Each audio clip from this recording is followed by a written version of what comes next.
All right. First question is for you to state your name and where you went to school, the state, the county, city, etc. Uh, all the schools? Yeah, sure. All the schools. Yeah.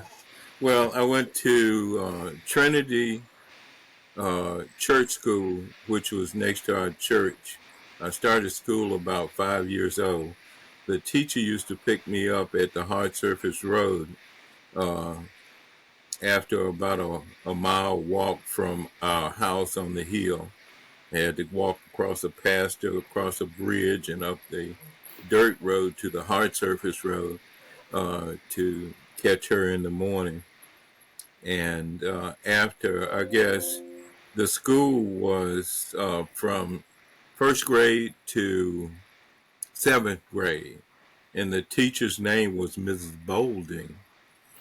She was a very nice, I guess she was in her 40s, maybe 50s at that time, but she used to pick us up every day and bring us back home.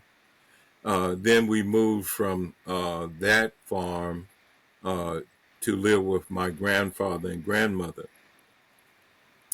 There, I went to Roosevelt Elementary School, which was in Williamsburg, North Carolina. I guess that was about, I don't know, about 8 miles from my house, my grandfather's house. But we used to catch the bus. Myself, my brother, and my brother Anthony, and my sister Teresa, and my sister Deborah. We catch the bus and go to Roosevelt Elementary School. I started there in the sixth grade, and uh, I stayed there for, I guess, 1 year. Wow. Hmm. It was 1 year because after the seventh grade, we went up to Booker T. Washington High School in Reedsville, North Carolina. So we would take the bus from the elementary school up to the high school. And I graduated from there in 1964 and went on to North Carolina A&T University, and I majored in architectural engineering. Uh, I always wanted to build buildings, and I was very good at drawing and calculating and stuff. So I felt like that would be my niche, more or less, and I really enjoyed it. But I got a draft notice from the U.S. Marine Corps in 19 was it 65? Yeah, I think it was 1965. So after I got that draft notice, well, back then, if your grades fell below a certain grade point average, you were everyone was exempt uh, from the draft. But my grade point average slipped, and they tagged me. So from there, yeah. So I was in ROTC too. I was in the Air Force ROTC for 3 years, Hmm. and they tagged me in my lower junior year, and and my whole world kind of fell apart. And so, as far as Vietnam was hot and heavy, and it was I wasn't afraid. I just didn't want to go to Vietnam. Yeah. I understand. Yeah. So I went to the Air Force, but they had a long waiting list. I mean, it was huge. So I couldn't get in the Air Force, and I didn't want to go in the Navy. I didn't swim that well. So I went to the Army recruiter, and he said, "Do I have a job for you?" And so I elected to go into uh, air defense artillery, which was at that time was Nike Hercules and missiles, air defense missiles, and the Hawk, HAWK missiles. Those were the smaller missiles. So I went to basic training, and I went to basic training at Fort Bragg, North Carolina, and I think it was 8 weeks. I can't remember a lot of it, but it was not fun. And anyway, we had to do. I think we had to do.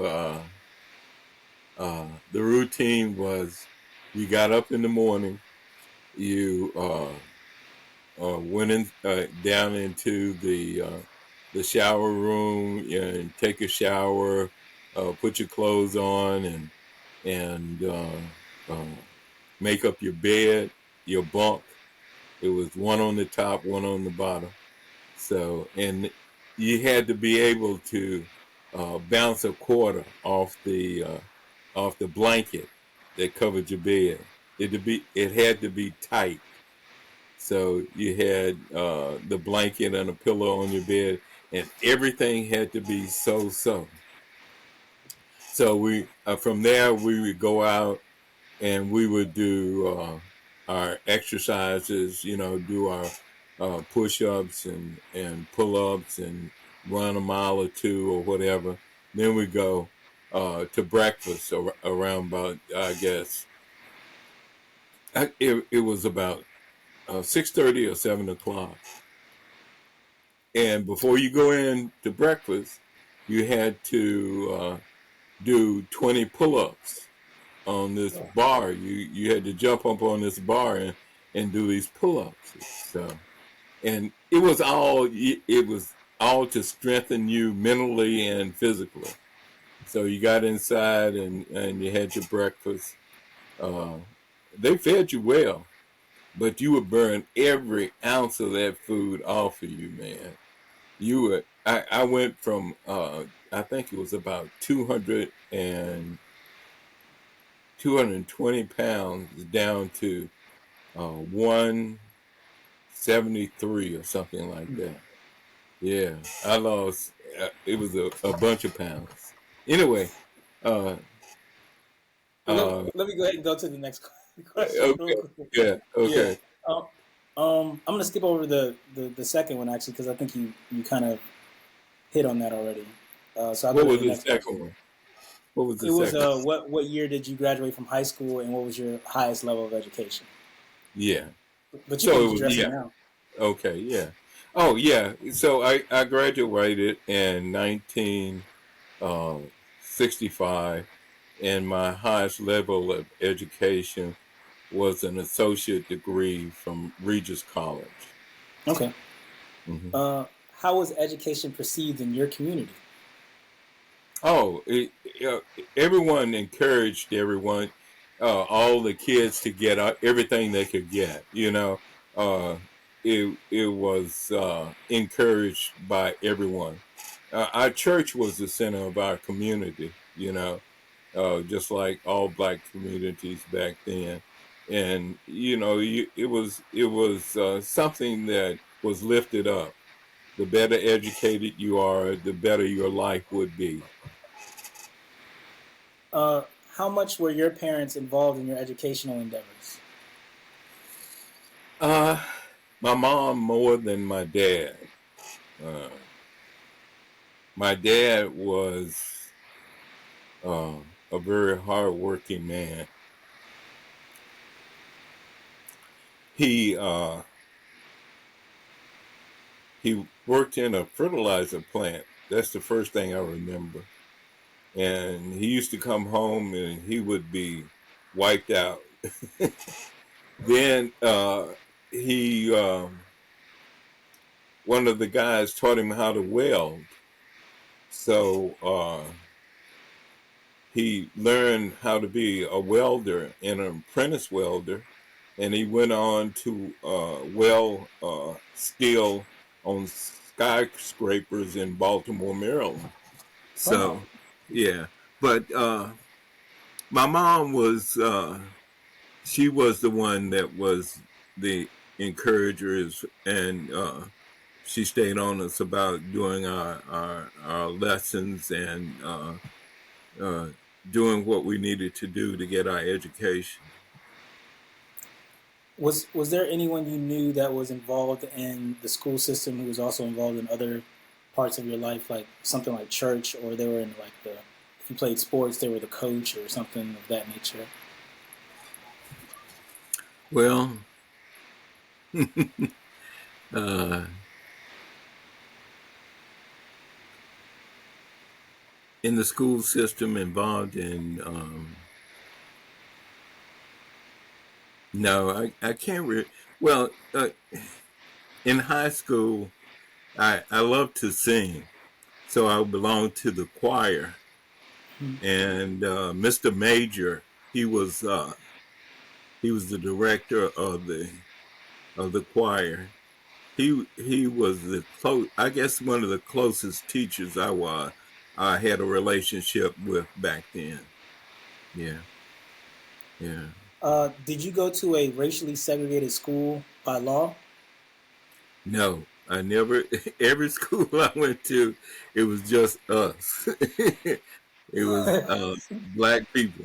You know, I think it was about 2 years after I graduated high school and went to A&T.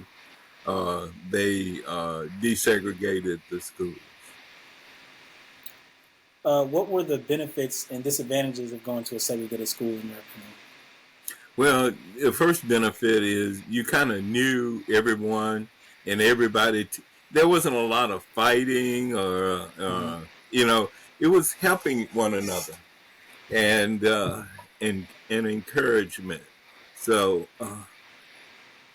that was the benefit of going to school in uh, uh, a non-segregated uh, atmosphere. What was, it wasn't the teachers encouraged you. I can't remember a time when anything bad happened. you know yeah, so it was a good experience. It was great. Hmm. Yeah, How did going to a segregated school impact you today? You feel? I don't know, I guess it was the same way. uh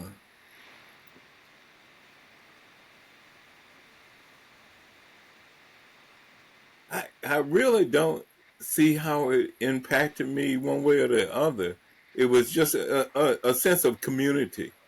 You know, I I think I'm better off for it. You know, I I love my time in the army and meeting diverse people and interacting with all of them. But and my children loved it, man. It was great.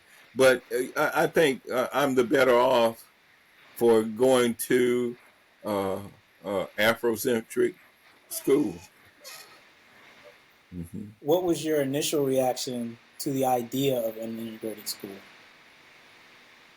I was ready for it. It wasn't.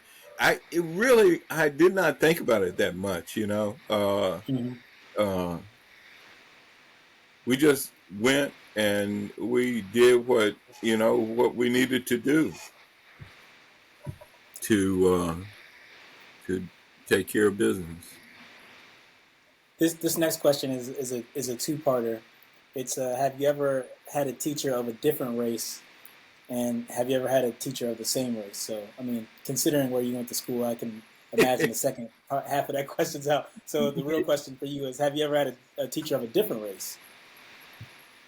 Yeah, in college, There were Asian, Indian, white, African American, and people from Africa.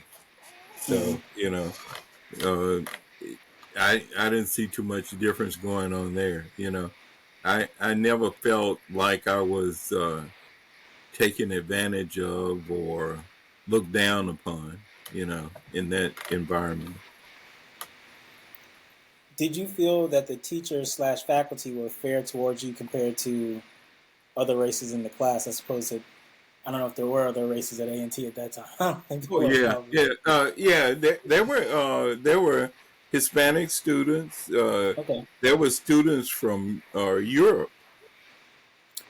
of course, Yeah, yeah. so it was. Uh, I never noticed anything myself. You know, yeah, Did the idea of integration somehow change your view or understanding of what being black in America means to you? the idea of integration. It was Integration was not something I sought out, uh, but it was happening, and I had no negative feelings towards it. Uh, we had a lot of um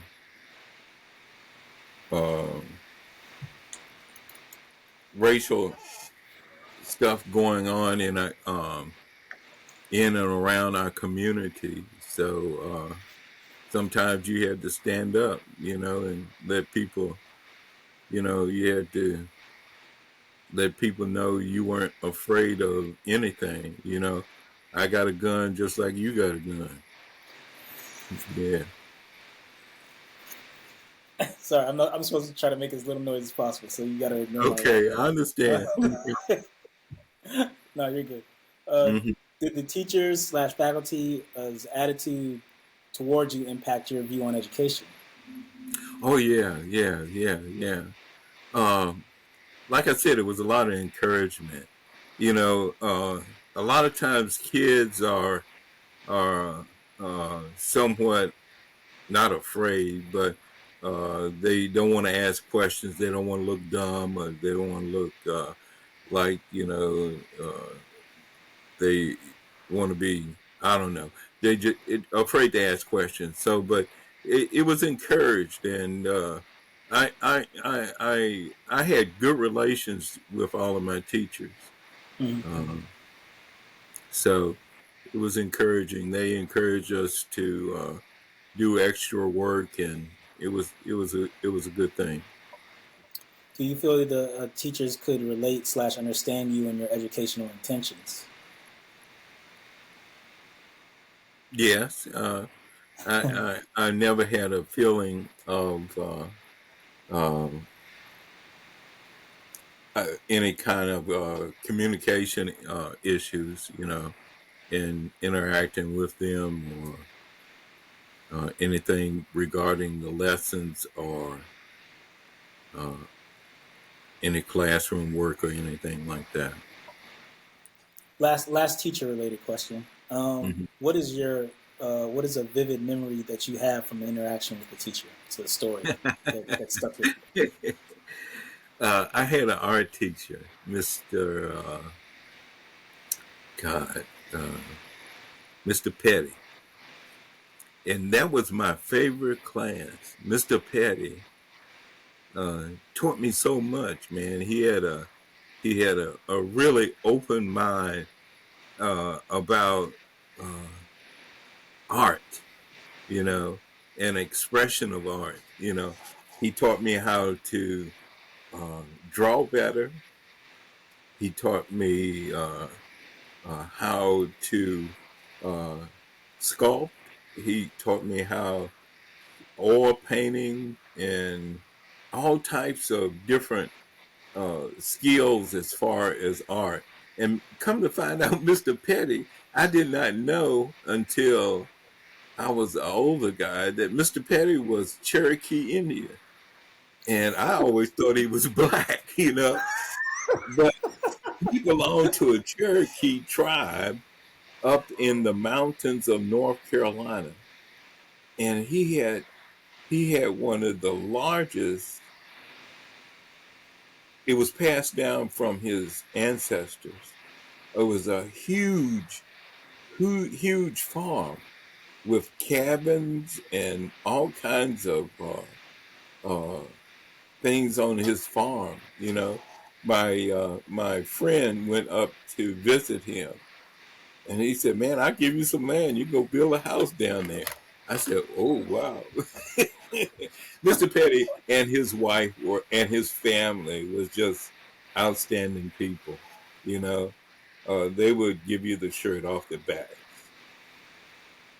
I wish I could ask more questions. I only got to stick to the script, but that's Okay, something we can touch on for another day. Yeah. okay, no Um, problem. did you ever feel you represented all black people in school, and if so, how did that impact you? I'm guessing not. I'm just kidding. No. You're reading it. Nope, I never had that feeling, or even the remotest feeling that I represented all black people. Yeah. Another question along those lines: have you experienced, felt, or seen a stigma attached to black students doing well in school? Yeah. That thing about, um, I always, uh, I've had kids that tell me that, speaking well and and doing well, doing their lessons and all of that is being white. And I never, you know, I couldn't understand where that was coming from, uh, because it didn't it just did not register with me that doing well is being white. Uh, you know, Uh, do you feel that your generation values education as essential to their lives? Why or why not? oh yeah, because when I was growing up, man, uh, you had two choices. You could work uh, not 8 hours, 12 hours a day on a farm, or go into the factory. They had factories where they used to make thread, and it was called Burlington Mills. Hmm. And you could work at the factory, making clothes and fabric and stuff like that, or you could work at the tobacco factory. And it was very, very hard work. So you had to either do that or you get an education and make some money, some real money, and not have to work so physically hard for it. So it was a valued commodity. What do you feel is the number one reason for the academic achievement gap between blacks and other races? Say that question again. Yeah. What do you feel is the number one reason for the academic achievement gap between blacks and other races? I think it is uh, actually access to materials. Number one, the internet. You know, uh, number three is to up to date books in school, um, and I had a thought about. Say that question again. Yeah, got you. What do you feel is the number one reason for the academic achievement gap between blacks and other races? Okay, yeah, Yeah. access to materials like the internet, computers, and books. Also, encouragement from the parents, the interaction of Mm. parents with their children and their schools, the teachers and the administrators. Not enough parents care enough to go to the school and talk to the teacher. And if they go, they don't establish a chain of communication with them and let them know if their children are doing bad, if they're doing something bad, to call them or whatever, or if they're doing something good, to call them, Yeah. and establish lines of communication, and and drugs. That's a big thing, in a lot of communities. You have uh, members of the community that on crack or snorting cocaine or smoked up on marijuana or whatever, Since marijuana has become legal, people feel like they can just do as much as they want to. And, once you start doing all that stuff, you don't pay attention, to your kids and what they're doing. That's a fair point. Do you feel that the integration of schools worked for black students? Why or why not?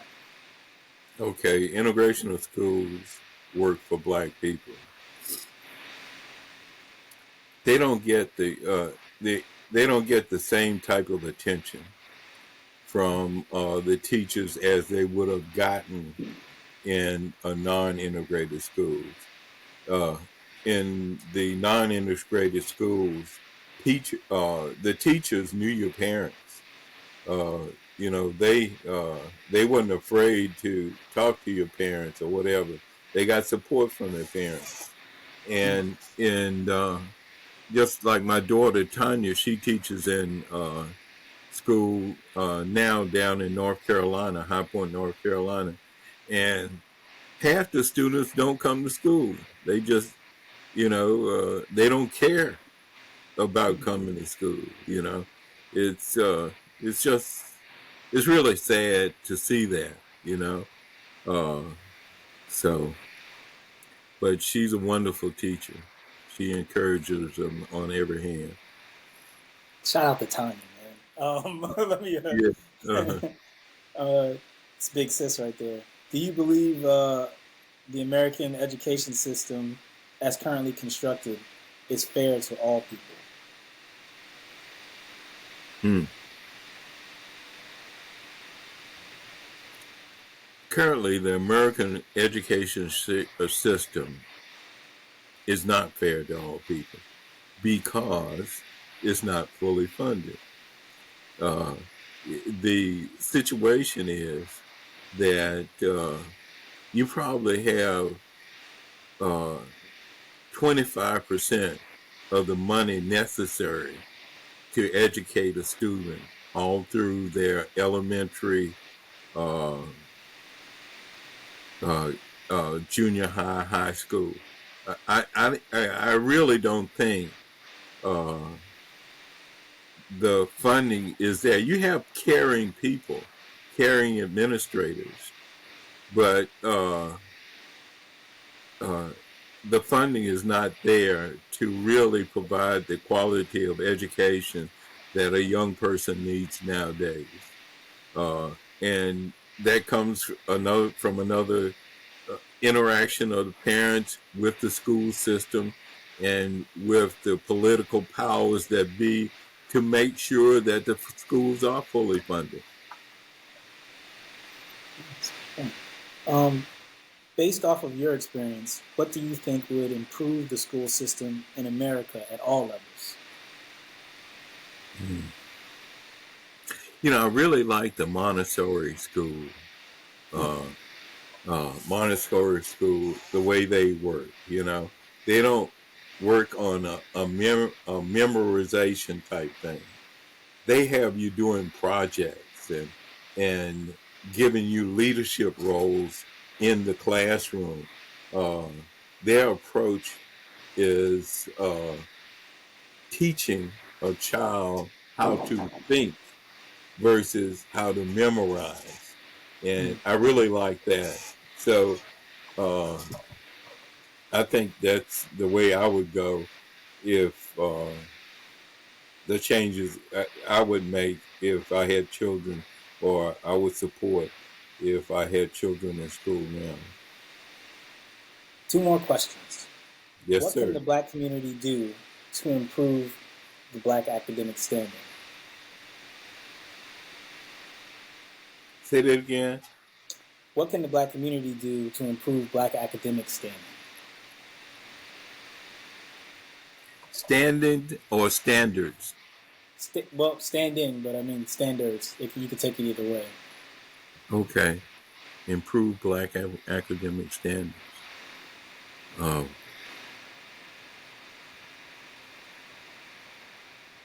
I really don't know. That's I, that's fair. I don't know. I really hadn't thought about it. Hmm. That's fair. That's a fair answer. Mm-hmm. Last question, Ms. Yeah, Pinnix. okay. Okay. How has your educational experience impacted your life? Oh man, I had a wonderful educational experience. Uh, from, like I said, when I was 5 years old up through my elementary and high school, and going to North Carolina A&T, and getting my associate degree out in Denver, Colorado. Uh, it was great. I love learning new things. I never thought I would uh, take business law, and I love taking business law. You know, and finding out the different ways uh, to uh, look at things from a business perspective. I love to learn. So anything associated with education, I'm ready to go for it. Sir, it was Hmm. my pleasure. I'm going to call you right after we end here, but when we end here, it's going Hmm. to cut off abruptly. But I wanted to thank you before I did that. So Okay. I'm going to call you. Huh? Okay, that's fine. Yeah. I'll see you Okay. later. All right. All right. Thanks, Audrey. Thank you.